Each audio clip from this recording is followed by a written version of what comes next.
வலைக்கும் வரஹ்மத்துல்லாஹி வபரகாத்துஹு. குரான் வாழ்வியல் மாற்றம் வகுப்பு 8. நம்ம குரானுக்குள்ளே எப்படி அணுகணும் அப்படிங்கிறத நம்ம 7 வகுப்பு வரைக்கும் பார்த்தோம். அதே மாதிரி நம்ம குரானுக்குள்ளே போக வேண்டிய இன்னொரு வழிமுறையை பார்க்க போகிறோம். அது என்ன அப்படின்னா, குரானில் அல்லாஹ் நிறைய வரலாற்றுகளை சொல்லியிருக்கான். ஏன்னா அது நம்ம மனதில் ஈஸியாக பதியணும், டக்குன்னு புரியணுங்கிறக்காக. நமக்கு படிக்கிறத விட நமக்கு ஒரு கதை சொல்லும் போது அது டக்குன்னு நம்ம மனசில் பதியும். அதுக்காக முஃமின்களுக்கு அல்லாஹ் எப்படி உதவி செய்வான் அப்படிங்கிறத 257 2வது அத்தியாயம் 257 260 வரைக்கும் வருது.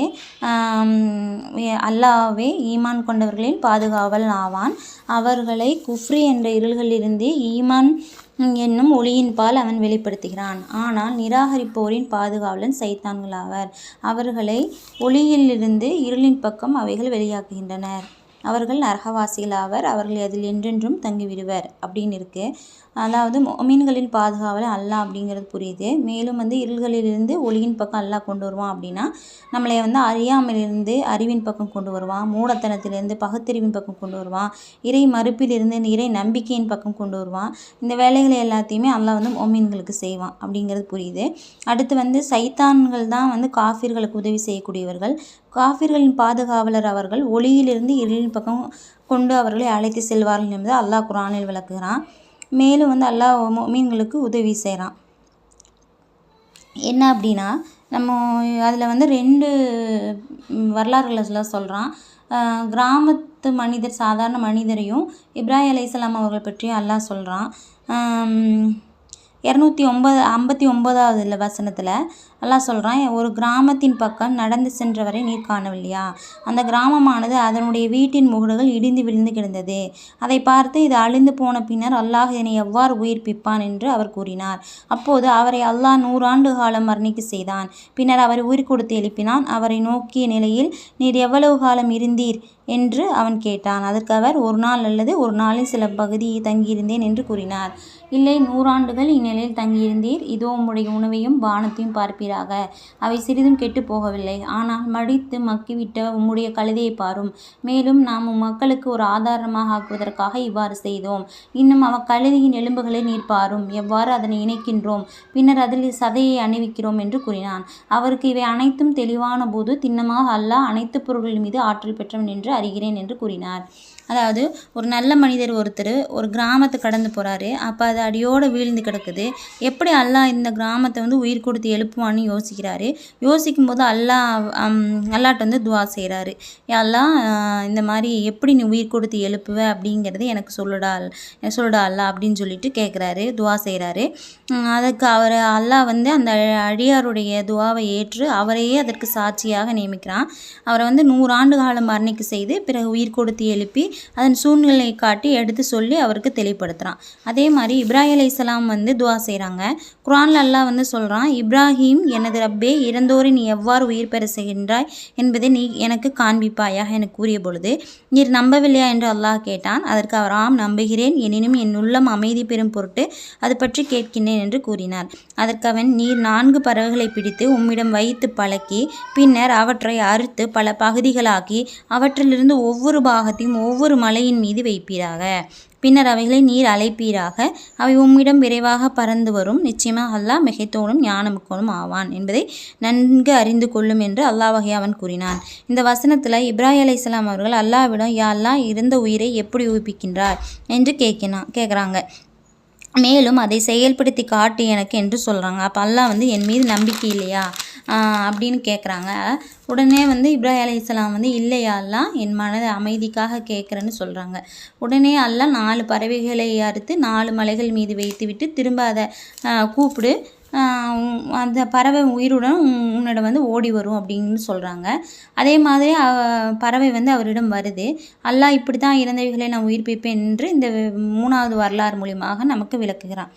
இப்போ அல்லாஹ் யாருக்கு நேர்வழி தரான், யாருக்கு நேர்வழி தரல அப்படிங்கிறது இந்த வசனங்கள் மூலிமா நமக்கு அல்லாஹ் விளக்குறான். என்ன அப்படின்னா, ஒரு கிராமத்து மனிதருக்கு இயல்பாக ஒரு சந்தேகம் ஏற்படுது. என்னென்னா, அவர் அல்லாஹ் நம்பாமல் இல்லை, ஒரு சந்தேகத்தை நிவர்த்தி பண்ணணுன்னு ஆசைப்படுறாரு.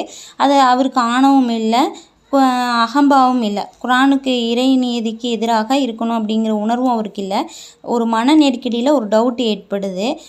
எப்படி நிகழ்ந்திருக்கும் அப்படின்னு சொல்லி அல்லாட்ட கேட்குறாங்க. அப்போ அவர் வந்து அல்லாட்ட வந்து மன உணர்வோடு துவா செய்கிறாங்க. எனவே அல்லாஹ் வந்து அவரை தான் தெளிவுபடுத்துகிறான். உடனே அவங்க அல்லாஹ் முன்னாடி சரணடைகிறாங்க, சஜிதா செய்கிறாங்க. அதே மாதிரி தான் இப்ராஹிம் நபியும் வந்து தன்னுடைய உள்ளம் விரிவடையணும் அப்படிங்கிறக்காக ஒரு டவுட்டை கேட்குறாங்க. தன் மன அமைதிக்காக துவா செய்கிறாங்க. அதையும் அல்லாஹ் வந்து பறவைகள் மூலியமாக காட்டுறான். உடனே அவங்களும் அல்லாட்ட தாழ பணிஞ்சு சஜிதா செய்கிறாங்க. இதுலேருந்து என்ன தெரியுது அப்படின்னா, நாம் வந்து இருமாப்போடு ஆணவத்தோடு குரானை நாம் அதை அணுகினோம்னா அது வந்து தன்னுடைய பொக்கிஷத்தை வந்து திறந்து காட்டாது. நம்ம வந்து நேர்வழியும் பெற மாட்டோம், சத்தியத்தையும் அடைய மாட்டோம், உண்மைகளையும் உணர மாட்டோம். அதை விட குரானுடைய சுவையையும் நம்ம உணர மாட்டோம். இந்த 2 பேத்துக்கு வந்து அல்லாஹ் வந்து நேர்வழி காட்டுறான். அதே மாதிரி இப்ராஹிம் அலைஹிஸ்ஸலாம் வந்து அந்த அரசர்கிட்ட போய் அல்லாஹ்வை பற்றி பேசுகிற ஒரு வசனத்தை வந்து அல்லாஹ் சொல்கிறான் 258 2வது அத்தியாயத்தில். அவனுக்கு வந்து ஆட்சி அதிகாரம், செல்வம், செல்வாக்கு எல்லாமே அவனுக்கு இருந்துச்சு. அவன் இடத்துல போய் இப்ராஹிம் அலைஹிஸ்ஸலாம் வந்து பிரச்சாரம் செய்கிறாங்க. என் இறைவன் தான் உயிர் கொடுக்குறான், மரணிக்க செய்கிறான். உடனே அந்த அரசன் நானும் தான் அப்படி செய்வேன் என்று சொல்கிறான். அதுக்கு இப்ராஹிம் அலைஹிஸ்ஸலாம் வந்து என் இறைவன் வந்து கிழக்கிலிருந்து சூரியனை உதிக்க செய்கிறான், நீ மேற்கிலேருந்து உதிக்கவே பார்க்கலாம் அப்படின்னு சொல்லி கேட்குறாங்க.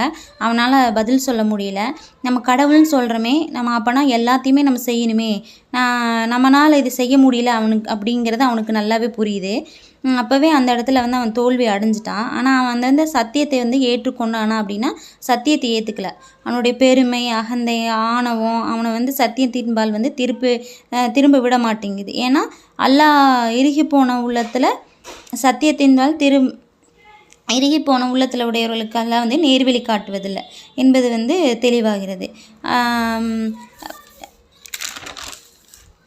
அதே மாதிரி நம்ம வந்து அல்லாட்ட வந்து நம்ம மனதார உண்மையாக துவா செஞ்சோம் அப்படின்னா அல்லாஹ் நமக்கு வந்து வழிகாட்டுவான். என்ன அப்படின்னா நம்மளுடைய அறியாமை காரணமாக தான் இந்த விளைவுகள்லாம் ஏற்படுது. அதாவது குரானை எப்படி அணுகணும், அதன் முன்னாடி நம்ம எப்படி இருக்கணும், மனநிலை என்னவாக இருக்கணும், அல்லாட்ட நம்ம பாதுகாவல் தேடணும், இதனெல்லாம் நம்ம தெரிந்து கொண்டால் தான் நம்ம அல்லாட்ட நேர்வழி பெற முடியும். எனவே இப்ராஹிம் அலைஹிஸ்ஸலாம் மற்றும் அந்த நல்லடியார்கள் போலவும் நமக்கு ஏற்படுகின்ற சந்தேகங்கள், பிரச்சனைகள் அல்லாஹ் முன் பணியணும், முழு மனதோட சரணடை நிலையில் துவா செய்தோம்னா நம்மளே அல்லாஹ் வந்து அமைதி பெற செய்வான் என்பது இந்த வரலாறு மூலிமா நமக்கு தெரிவிக்கிறான். அடுத்து வந்து குரானுடைய அடுத்த நிலையை பற்றி நமக்கு சொல்லித்தராங்க.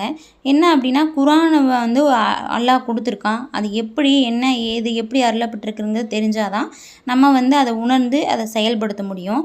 அதில் வந்து அல்லாஹ் வந்து குரான் எப்படி அருளியிருக்கான் அப்படின்னு என்றால், அல்லாஹ் வந்து நம்ம விளங்கணும் அப்படிங்கிறதுக்காக அல்லாஹ் வந்து முதல் அரபியில் வந்து அல்லாஹ் வந்து பேசுகிறான். முதல்ல வந்து அல்ஃபாத்திகா சூரா இருக்குது. அந்த அல்ஃபாத்திகா சூருடைய தமிழ் அர்த்தம் சொல்கிறேன்.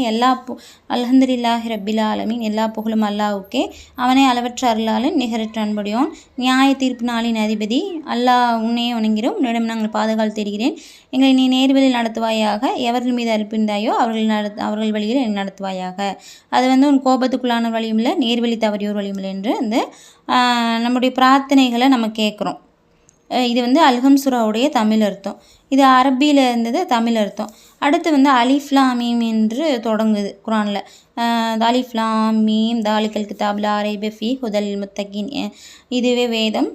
இந்த வேதத்தில் வந்து எந்த சந்தேகமும் இல்லை, ஏன்னா இது அல்லாஹ் தரப்பட்டிருக்குங்கிறது தெளிவாக இருக்குது, டவுட்கே வேலையில்லை. மேலும் இது வந்து மனித வார்த்தைகள் அல்ல என்பதற்கான எண்ணற்ற ஆதாரங்களும் மிக தெளிவாக உள்ளது. ஒவ்வொருவரும் அவரவர் அறிவு, சூழல், அனுபவம், துறை ஆகியவற்றிற்கேற்ப இதை புரிந்து கொள்ள முடியும். அப்படிங்கிற அளவுக்கு தான் அல்லாஹ் அந்த குரானை நமக்கு எடுத்து கொடுத்துருக்குறான். ஏன்னா குரானை யார் வந்து முன்முடிவு இல்லாமல் திறந்த மனதோடு இறைவன்ட்டு நேரடியாக இது குரானை வாசிக்கிறாங்களோ அவங்க வந்து இது அல்லாஹ்வால் தான் கொடுத்த வேதம் அப்படிங்கிறது உணர்வுகளை வந்து உணர முடியும். இதை நான் வந்து தெளிவாக தான் அருளி இருக்கிறேன் என்று வந்து அல்லாவே இதை சொல்கிறான். இவ்வளோ தெளிவாக இருந்தாலும் எல்லாருமே நேர்வழி பெற முடியுமா, நல்வழி அடைய முடியுமா அப்படின்னு பார்த்தோம்னா, இரையச்சமுடையவர்கள் தான் வந்து நேர்வழி பெற முடியுமா, வீண் தர்க்கம் செய்வர்களுக்கு வந்து நேர்வழி கிடைக்காதான். ஏன்னா இதற்கான பதில் அடுத்த வசனத்தில் இருக்குது. ஹுதலில் முத்தகீன், அதாவது இரையச்சமுடையவர்களுக்கு இது நேர்வழி காட்டும். அதாவது முத்தகீன் தான் நேர்வழி அடைய முடியும். அப்படின்னா முத்தகீன் யார் என்றால் குரான் வந்து விளக்குகிறது. யூதர்களை பற்றி பேசும்போது ரசூல்லா வந்து அவர்கள் சொன்னாங்க, யூதர்கள் வந்து தங்கள் பிள்ளைகளை அடையாளம் காண்பது போல உண்மைகளை வந்து தெளிவாக அறிந்திருந்தாங்க. அவ்வளவு தெளிவாக அறிந்தும் அவர்கள் வந்து அதை ஏற்றுக்கொள்ளவே இல்லை. ஏன்னா அல்லாஹ் குர்ஆனில் எல்லாரையுமே ஏற்றுக்கொள்ள மாட்டார்கள், முத்தகீன்கள் மட்டுமே ஏற்றுக்கொள்வார் என்று அல்லாஹ் சொல்கிறான். எனவே மற்றவர்களுக்கு அது நேர்வழி கிடைக்காது என்று சொல்லிவிட்டான் அல்லாஹ். இப்போ அதை பற்றி வந்து அப்போ மற்றவங்க காஃபிர் அதெல்லாம் நேர்வழி கிடைக்காதா அப்படின்னு பார்த்தோம்னா அதுவும் அடுத்த வசனத்தில் இருக்குது. மறவை நம்புதல், அகம்பாவம், பெருமை, கர்வம் இதை கைவிட வேண்டும். உண்மையாக தேடும் மனநிலை, இதை யாரெல்லாம் ஏற்றுக்கொண்டாரோ அவரே முத்தகீன். அவர் யாராக வேணாலும் இருக்கலாம். உண்மையை வந்து சிந்திக்காமல் மறுப்பவர்களுக்கு நேர்வழி கிடைக்காது. அடுத்து வந்து முத்தகீன் என்றால், முத்தகீன் வந்து தமிழில் வந்து இரையச்சம் அப்படின்னு சொல்லுவோம். இந்த சொல் வந்து அரபியில் வந்து வந்திருக்கு. இத்தக்கான்னா இதன் அடிப்படை சொல் வந்து வக்கானா காத்து கொண்டான், தற்காத்து கொண்டான், தீமையிலிருந்து தன்னை பாதுகாத்தான். அதாவது தன்னை பாவம், தீமை, தண்டனை, பயம் இதிலிருந்து காத்துக்கொள்வது. மேலும் அவன் மீது அன்பு, அல்லாஹ்வை சார்ந்திருக்கும் தவக்குள், திருப்தியை நாடும் மனநிலை, அவன் மீது நம்பிக்கை ஆகியவற்றின் மீது எல்லா உணர்வுகளும் சேர்ந்தால்தான் ஒருவன் தன்னை காத்து கொள்ள முடியும். எனவே இறைவனை பற்றிய விழிப்புணர்வு எந்த வடிவில் இருந்தாலும் உண்மையை ஏற்றுக்கொள்ள தயாரான மனநிலை உள்ளவர்கள் தான் வந்து முத்தகீன்கள் ஆவார்கள். முத்தகீன் என்பவர்கள் வந்து உண்மையை மறுக்காது, உண்மை எங்கே இருந்தாலும் அதை ஏற்றுக்கொண்டு தப்பு செய்யக்கூடாது என்ற எண்ணத்தில் இருப்பாங்க. முத்தகீன் வந்து குர்ஆன் காட்டும், ஆனால் குர்ஆன் வந்து அவர்களுக்கு நேர்வழி காட்டும். ஆனால் வந்து உண்மையை மறுத்து நான் செய்வது தான் உண்மை என்று பிடிவாதத்தோடு செய்பவர்களுக்கு கேடு. குர்ஆன் வந்து வழிகாட்டாது. அதாவது பொய், வீண் விவாதம், வாக்குறுதி வந்து கொடுத்துட்டு அதை செய்யாமல் இருக்கிறது, திருடுறது, பொய் பேசுகிறது, இதெல்லாம் வந்து நம்ம எல்லா மனிதர்களுக்கும் வந்து இயல்பாகவே தெரியும் இதெல்லாம் தவறு அப்படின்னு. ஆனால் அதை செய்பவர்கள் வந்து நேர்வழி பெற மாட்டாங்க அப்படிங்கிறது நமக்கு நல்லாவே விளங்குது. அடுத்து வந்து முத்தகீன்களுக்கு வழிகாட்டுதல். இந்த வழிகாட்டுதல் மூலமாக நம்ம என்ன அடையிறோம்னா நம்முடைய வாழ்க்கைக்கான வழிகாட்டி இது. இதை வந்து பெற நம்ம உயர்ந்த நிலை முத்தகீன்களாக நம்ம மாற வேண்டும். அப்படின்னா அல்லாஹ்வின் பயம், அல்லாஹ்வின் மீது அன்பு, தவக்குள், திருப்தியை நாடும் ஆர்வம் அனைத்தும் சேர்ந்த நிலை தான் ஒரு முத்தகீன் வந்து உருவாகிறான். அந்த மனநிலை செயலாக செயல்படும் என்பதைத்தான் இந்த வசனம் நமக்கு சொல்லுது. மறவை நம்புவோர், தொழுகை நிலைநிறுத்துவோர், ஜக்காத் கொடுப்பவர் என்ற. அப்புறம் வந்து ஈமான் வந்து தக்வாவோடு பிணைந்துள்ளது பற்றி விளக்குகிறது. ஈமான் என்றால் அல்லாஹ்வின் மீது நம்பிக்கை, விசுவாசம். அடுத்து வந்து தக்வா என்றால் இறையச்சம், இறைபக்தி. இது ரெண்டும் ஒன்றோடொன்று பிணைந்து இருக்கிறது தான் அல்லாஹ் சொல்கிறான். ஈமான் வந்து தக்வாவோடு பிணைக்கப்பட்டுள்ளது. அது மட்டும் இல்லை, நம்முடைய வாழ்க்கை நமக்கு வழங்கிய அருட்கொடை, வணக்க வழிபாடு, தீமையிலிருந்து நம்மை காத்துக்கொள்வது, நம்முடைய அமல்கள், சிந்தனைகள், நம்பிக்கைகள் இவை அனைத்தும் வந்து தக்வாவோடு பிணைக்கப்பட்டுள்ளது என்று குர்ஆன் சொல்லி கொடுக்கிறது. ஈமான் வந்து தக்வாவோடு பிணைந்துள்ளது அப்படின்னா நம்பிக்கையோ இறையச்சம் இருக்கணும். நம்பிக்கை இருந்தால் தான் அந்த இறையச்சம் நமக்கு வரும். அது வந்து ரெண்டும் ஒன்றா இருக்குது அப்படிங்கிறத வந்து சொல்கிறாங்க. இது 5வது அத்தியாயம் 57வது வசனத்தில் அல் மாயிதாவில் யூதர்கள் வேதக்காரர்களை பற்றி பேசுகிறதுல கடைசியில் முடியுது. இதில் என்ன அப்படின்னா, நீங்கள் முஃமினாக இருந்தால் அல்லாஹ்வை அஞ்சுங்கள், தக்வா கொள்ளுங்கள் என்று. அதாவது ஈமானும் தக்வாவும் பிரிக்க முடியாது. இறையச்சம் இல்லாத நம்பிக்கை, தக்வா இல்லாத ஈமான் இருந்தால் அது வந்து லோ லெவலில் தான் இருக்குமா. அதை நம்ம எப்படி செயல்படுத்தணும் என்னங்கிறது சொல்லித்தரான் அல்லாஹ். அது என்ன அப்படின்னா, நம்ம என்ன செயல்படுத்தணும் அப்படின்னா, அண்டை வீட்டாரோட நல்லுறவு கொள்ளணும், அவங்கள்ட்ட வந்து நல்ல விதமாக நடந்துக்கணும். விருந்தினர் மதித்தல், அது விருந்தினராக இருந்தாலும் சரி, நம்மளை தேடி யார் வந்தாலும் அவங்கள நல்ல முறையில் நம்மளை நடத்தணும். அதே மாதிரி அவங்கள்ட்ட நல்ல வார்த்தை பேசுகிறது, அவங்கள்ட்ட இல்லை நம்மள்ட்ட எல்லாத்துட்டையுமே நம்ம நல்ல வார்த்தை பேசுகிறது ஆகி வந்து ஈமான் வந்து அல்லாஹ்வின் மீது உயர்த்துமா. அந்த உயர்ந்த மீன் ஆகணும்னா தக்வாவோடு கூடி ஈமான் இருக்கணும், இறையச்சம் கூடிய நம்பிக்கை இருக்கணும்னா நம்ம வந்து அல்லாஹ் வந்து நம்மளை உயர்த்துவானா. அதுக்கடுத்தது அல்லாஹ்வின் நேசர்கள் வந்து ஈமான் ப்ளஸ் தக்வா. அதாவது அல்லாஹ்வின் நேசர்களுக்கு பயமும் இல்லையாமா, கவலையும் இல்லையாமா. அவர் வந்து ஈமானோடையும் ஈமான் கூடிய உடையவர்களாம். இதில் நம்ம அறிந்து கொள்ள வேண்டியது என்னென்னா, ஈமானின் ஒரு உயர்ந்த நிலை, அதற்கு பின் வரும் அடுத்த நிலை தக்வா என்று தெளிவாகிறது. இதை அல்லாஹ் வந்து 10வது அத்தியாயம் 62, 63 யூனுஸ் அந்த வசனத்தில் வந்து அல்லாஹ் விளக்குறான். முஃமின்களே அறிந்து கொள்ளுங்கள், நிச்சயமாக அல்லாஹ்வின் நேசர்கள் அவர்கள் எவ்வகை அச்சமும் இல்லை, மேலும் அவர்கள் கவலையுறவும் மாட்டார்கள். அவர்கள் நம்பிக்கை கொண்டு அல்லாஹ்விடம் பயபக்தியுடன் நடந்து கொள்வார்கள். அப்படின்ட்டு வந்து அல்லாஹ் சொல்கிறான். செயல்பாடுகளிலையும் வந்து தக்குவா வந்து நமக்கு இருக்கணும் அப்படிங்கிறது வந்து 2வது அத்தியாயம் 177 அல்லாஹ் சொல்கிறான். முகங்களை கிழக்கோ மேற்கோ திருப்புவது மட்டும் நன்மை அல்ல, அல்லாஹ்வின் மீது நம்பிக்கை கொண்டு தொழுகையை நிலைநிறுத்துபவன், வாக்குறுதியை காப்பாற்றுபவன், பொறுமையுடன் போராடுபவன், சமூக பொறுப்பு உள்ளவன், செல்வத்தை செலவழிப்பவன் ஆகியோர் சிறந்த முத்தகீன்களாவர் என்று சொல்கிறாங்க. அதுக்கப்புறம் இபாதத்து பற்றி இபாதத் அப்படின்னா பிரார்த்தனை, வழிபாடு, இறையச்சம், இதெல்லாமே வந்து இபாதத்து தக்குவா. இதை பற்றி வந்து 5வது அத்தியாயம் 27வது வசனத்தில் மாயிதா அல்லாஹ் விளக்குறான்.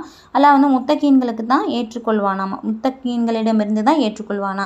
ஒருவர் இறையச்சத்தோடு வழிபாடு பிரார்த்தனை செய்தால்தான் அல்லாஹ் ஏற்றுக்கொள்வான். எனவே இபாதத், பேச்சு, பார்வை, பெற்றோர், அண்டை வீட்டார், செல்ஃபோன் பயன்படுத்துறது ஆகிய எல்லா விஷயங்களிலுமே நம்ம வந்து தக்குவாவோட இருக்கணும். அல்லாஹ்வுடைய இறையச்சம் இருந்தால் தான் இவை அனைத்துமே நமக்கு வந்து எளிதாகிவிடும் என்பது புரிகிறது. அல்லாஹ்வும் இதை ஏற்றுக்கொள்வான். அதுக்கப்புறம் தக்குவா, அதாவது தவறு செய்யாதவங்க நம்ம யாருமே இருக்க முடியாது. நம்ம அனைவருமே தவறு செய்பவர்கள் தான், தவறு செய்யாமல் இருக்க முடியாது. எனவே தவறு செய்தால் அதை உணர்ந்து உடனே திருத்திக்கணும். அல்லாஹ்வுடன் தௌபா செய்தால் போதும், அல்லாஹ் வந்து அதை ஏற்றுக்குவான். கடைசியாக வந்து உண்மையான முத்தகீன் எப்படி இருப்பாங்க அப்படின்னா 133 136 ஆல இம்ரானில் அல்லாஹ் சொல்கிறான், நமக்கு வந்து சொல்லி காட்டுறான். அதுக்கப்புறம் நம்ம வந்து பெரிய பாவம் செய்தாலும் நம்மளை நாமளே அநியாயப்படுத்தி கொண்டாலும் உடனே அல்லாஹ்வை நினைவு கொண்டு பாவ மன்னிப்பு தேடணும், பிடிவாதமாக நிலைத்திருக்கக்கூடாது. இதன் உண்மைகளை தான் முத்தகீன்கள் அடையாளமாக அல்லாஹ் சொல்கிறான் என்பதை நம்ம இந்த பாடத்தின் மூலமாக தெரிந்து கொண்டு அதன்படி செயல்படுவோம். அஸ்ஸலாமு அலைக்கும் வரஹ்மத்துல்லாஹி வபரகாத்துஹு.